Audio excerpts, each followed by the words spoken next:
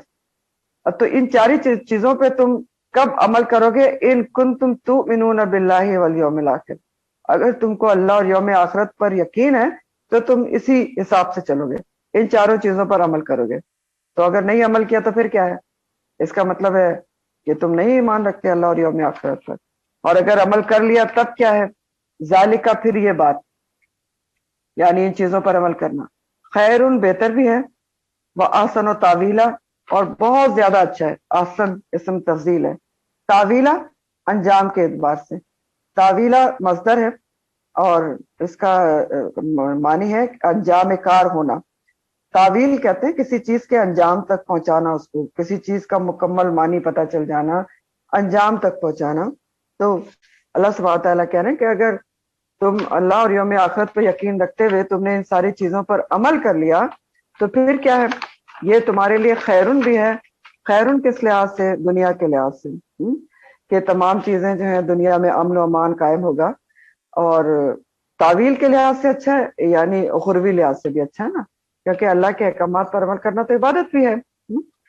سورہ شورا آیت نمبر 10 ہے، اللہ تعالیٰ فرماتے ہیں وَمَا اخْتَلَفْتُ فِيهِ مِنْ شَيْءٍ فَحُكْمُهُ إِلَى اللَّهِ، اگر کسی چیز میں تمہارا اختلاف ہو جائے تو اس کو اللہ کی طرف اس کا فیصلہ کرواؤ، یعنی قرآن سے فیصلہ کرواؤ۔ تو دراصل یہ بات ذہن میں ہونا چاہیے